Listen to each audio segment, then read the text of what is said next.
Hello, Makle. Welcome to Distinct Deepa channel.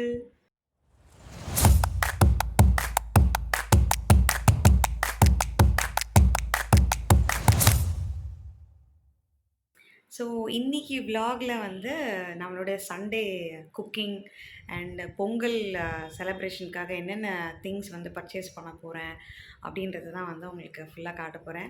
And இன்னைக்கு morning breakfast வந்து actually எங்கள் அம்மாவோட பிரேக்ஃபாஸ்ட்டு டிஃப்ரெண்ட்டான ரெசிபி. யாருக்கெல்லாம் அந்த ரெசிபி தெரியும்னு சொல்லிட்டு அந்த ரெசிபியை பார்த்துட்டு கமெண்ட் பண்ணுங்கள். ஸோ வாங்க டேரெக்டாக vlogக்குள்ள போகலாம். இன்றைக்கி காலையில் அம்மாவுடைய ஸ்பெஷல் புளி உப்புமா. இது அரிசி மாவில் பண்ணுறது. ஸோ அரிசி மாவு இது மாதிரி எடுத்துக்கிட்டு புளி வந்து ஊற வச்சு புளி கரைசல் இந்த மாதிரி எடுத்துக்கணும். நாங்கள் எடுத்தது ஆல்மோஸ்ட் ஒரு 1/4 கிலோ அரிசி மாவு எடுத்துக்கிட்டோம். அதுக்கு வந்துட்டு நீங்கள் பார்க்குற இந்த அளவுக்கு வந்து புளி கரைசல் எடுத்துகிட்ருக்கோம். ஸோ அதை எப்படி பண்ணுறாங்க அப்படின்றத உங்களுக்கு நான் காட்டுறேன். ஸோ புளி கரைசல் இப்படி எடுத்துகிட்டு அதில் இருக்கிற அந்த சக்கையெல்லாம் இன்னும் கொஞ்சம் கூட வடிகட்டிடணும். வெறும் பியூர் புளி தண்ணி தான் இருக்கணும். இல்லாட்டினா வந்துட்டு நம்ம வந்து கிண்டும் போது ஒழுங்காக வராது. அதான் பண்ணிகிட்ருக்காங்க. ஸோ அரிசி மாவோடு சேர்த்து உப்பு சேர்த்துக்கிறாங்க. அதுக்கப்புறமா வந்து கொஞ்சமாக காரப்பொடி வந்துட்டு சேர்த்துக்கிறாங்க, மிளகாய் பொடி சேர்த்துக்கிறாங்க. அப்புறம் கொஞ்சம் கொஞ்சமாக இந்த புளி தண்ணியை விட்டு அப்படியே அதை மிக்ஸ் பண்ணிகிட்டே இருக்கணும். இதை மிக்ஸ் பண்ணி ஆல்மோஸ்ட் சப்பாத்தி மாவு மாதிரி இல்லாமல் அதை விட இன்னும் கொஞ்சம் லூஸாக வந்துட்டு அதை பிசைஞ்சிக்கணும். இந்த பக்குவத்தை உங்களுக்கு பார்க்கும்போதே உங்களுக்கு தெரியும் எந்தளவுக்கு வந்து நம்ம லூஸாக சாஃப்டாக வந்துட்டு அதை மிக்ஸ் பண்ணுறாங்க அந்த டஃப் அப்படின்னு சொல்லிட்டு.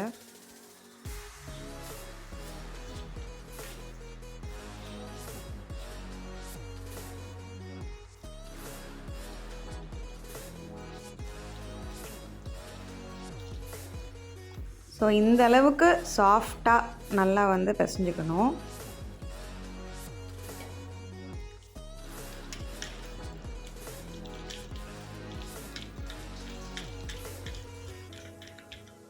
இந்த மாதிரி மிக்ஸ் பண்ணிவிட்டு ஒரு 10-15 மினிட்ஸ் வந்து ஊற வச்சிடணும். மூடி வச்சுட்டு ஊற வச்சுருங்க.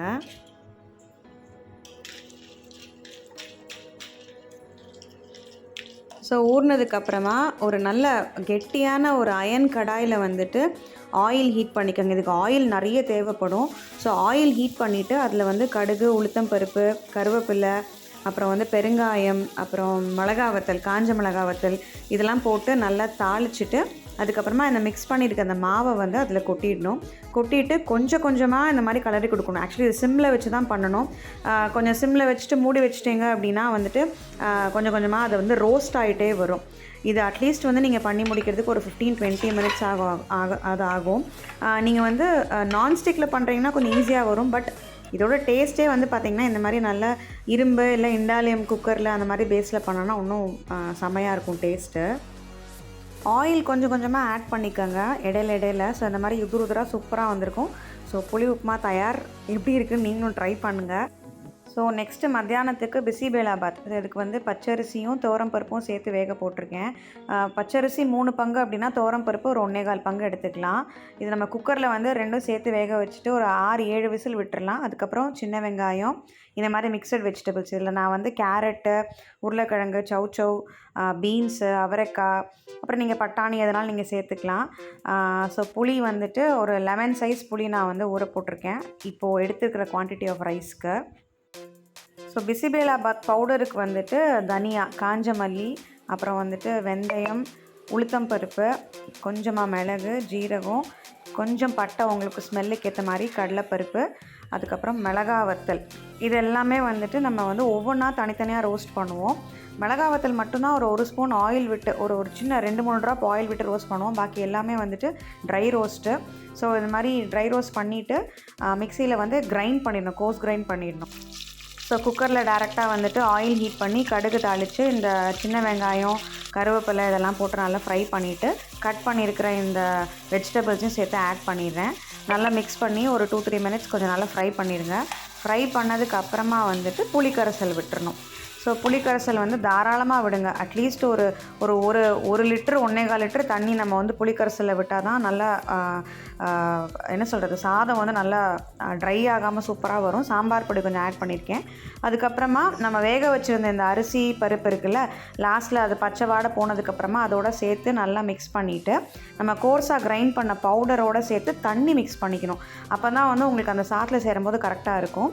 இதெல்லாம் போட்டு ஒன்றா நல்லா மிக்ஸ் பண்ணிவிட்டு லாஸ்ட்டில் வந்து ஒரு 3-4 ஸ்பூன் வந்து நெய் விட்டுட்டு நல்லா மிக்ஸ் பண்ணி விட்டு இறக்கினீங்க அப்படின்னா இந்த சாம்பார் சாதம் நீங்கள் எப்போ சாப்பிட்டாலுமே ட்ரை ஆகாது, இது மாதிரி ஃப்ரெஷ்ஷாகவே இருக்கும். அதுக்கு மெயின் ரீசன் அந்த மேல் பொடி தான். ஸோ இதையும் ட்ரை பண்ணி பார்த்துட்டு எப்படி இருக்குதுன்னு சொல்லுங்கள். நல்ல ரொம்ப ஈஸியான ரெசிபி ஆக்சுவலி இது. சாப்பிடும் போதும் வேணும்னா தட்டில் வந்து சூடாக நீங்கள் நெய் வந்து மேலாப்பில் வந்துட்டு அப்படி விட்டுட்டு சாப்பிட்டிங்கன்னா இன்னும் யம்மியாக இருக்கும். நான் இதுக்கு வந்து உருளைக்கிழங்கு சிப்ஸ் வச்சு சாப்பிடுவோம். அடுத்து பார்த்தீங்கன்னா நான் ப்ளவுஸ் வந்து ஸ்டிச் பண்ண கொடுத்துருந்தேன், அது வந்துருச்சு. நாளைக்கு பொங்கலுக்கு இது தான் வேர் பண்ண போகிறேன். ஸோ அதை தான் காட்டலாம் அப்படின்னு சொல்லிட்டு போன விலாகில் பார்த்துருப்பீங்க. அந்த ப்ளவுஸ் தான் இது. ஆக்சுவலி நல்லா வந்திருக்கு ஃபினிஷிங்கு. இது முடிச்சுட்டு சாயந்தரம் வந்து நம்ம இந்த பொங்கல் திங்ஸ்க்காக போயிட்டோம் வெளியில் வாங்குறதுக்கு. இந்த மஞ்சக்கிழங்கு, அப்புறம் கொஞ்சம் வெஜிடபிள்ஸ்லாம் வாங்க வேண்டியிருந்துச்சு. சக்கரை பூசணிக்காய், அப்புறம் நார்மல் வெஜிடபிள்ஸ் எல்லாமே வாங்க வேண்டியிருந்துச்சு.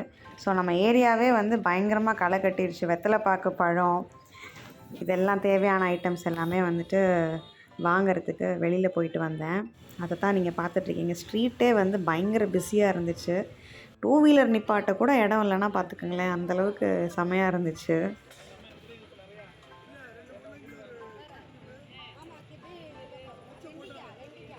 அப்புறம் சக்கரை பொங்கலுக்கு தேவையான ஐட்டம்ஸ் எல்லாம் வந்துட்டு இங்கே க்ராசரி ஷாப்லேயும் வந்துட்டு வாங்கிட்டு அப்படியே வீட்டுக்கு வந்தாச்சு. அதுக்கப்புறம் மறுபடியும் இன்னொரு ஷாப்பிங் வந்தோம். இது வந்து என் பையன் வந்து க்ராக்ஸ் வாங்கணும்னு சொன்னான். சரின்னு சொல்லிட்டு இங்கே நம்ம பைபாஸ் ரோட்டில் வந்து இருக்கிற ஒரு அல்தாஜ் அப்படின்ற ஒரு ஷோரூமுக்கு வந்தோம்.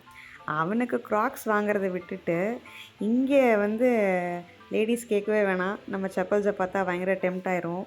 அதே கதை தான் இங்கே. நான் வந்து அப்படி சுற்றி பார்த்துட்டு ஒவ்வொரு செப்பல்ஸாக வேர் பண்ணி பார்த்துட்டு இருந்தேன். ஆனால் வாங்கலை கடைசியில். எங்கள் அம்மா மட்டும் வாங்கினாங்க. என் பையனுக்கும் வந்துட்டு இந்த கடையில் அமையலை, வேறு கடையில் தான் அப்புறம் வந்துட்டு வாங்கினோம். ஸோ இந்த மாதிரி செப்பலை வந்து போட்டு பார்த்துட்ருந்தேன். எப்போவுமே இந்த வேலையை நான் பண்ணுவேன். எத்தனை பேர் இந்த மாதிரி பண்ணுவீங்கன்னு சொல்லுங்கள். சும்மா ஆசைக்காகவாவது வேர் பண்ணி பார்க்கலாம் அப்படின்னு சொல்லிட்டு வேர் பண்ணி பார்த்தது. ஸோ எனக்கு அந்த க்ரே ஆக்சுவலி ரொம்ப பிடிச்சிருந்துச்சி. மைட் பி நான் அடுத்த மாதம் இது இருந்துச்சுன்னா வாங்கிடலாம் அப்படின்னு தான் யோசிச்சுட்ருக்கேன். அதுக்கப்புறம் போயிட்டு ஆஸ் யூஷுவல் ரோட்டு கடை காளான், மசால் பூரி அதெல்லாம் வந்து ஜாலியாக எல்லோரும் வாங்கி சாப்பிட்டுட்டு அப்படி சின்ன ரவுண்டு வந்துட்டு கிளம்பிட்டோம். சின்ன ரவுண்ட் அப்படின்னா கண்டிப்பாக வெளியில் வந்தாலே வந்து இந்த பசங்க வந்து உடனே வீட்டுக்கு போகாத, அப்படியே ஒரு ரவுண்ட் அடிச்சுட்டு அதுக்கப்புறமா வந்து வீட்டுக்கு போகலாம் அப்படின்னு சொல்லுவாங்களா. ஸோ அதனால் வந்துட்டு அப்படியே ஜாலியாக ஒரு ட்ரைவ் போயிட்டு அப்படி வீட்டுக்கு ரிட்டர்ன் ஆகிட்டோம். இந்த சம்பவம் தான் இன்றைக்கி நடந்துச்சு. ஸோ மக்களே, உங்கள் பொங்கலை வந்து நீங்கள் எப்படி வந்து செலிப்ரேட் பண்ண போகிறீங்க, என்னென்ன ப்ரிப்ரேஷன்ஸ்லாம் வந்துட்டு பண்ணிகிட்ருக்கீங்கன்றதை உங்களுக்கு கமெண்ட்டில் ஷேர் பண்ணுங்கள். இது நம்ம பைபாஸ் ரோட்டில் இருக்கிற ஃப்ளைஓவர். அப்படியே ஒரு சின்னதாக ஒரு ரவுண்டு போனோம். போயிட்டு யூட்டன் அடிச்சுட்டு அப்படியே வீட்டுக்கு வந்தாச்சு.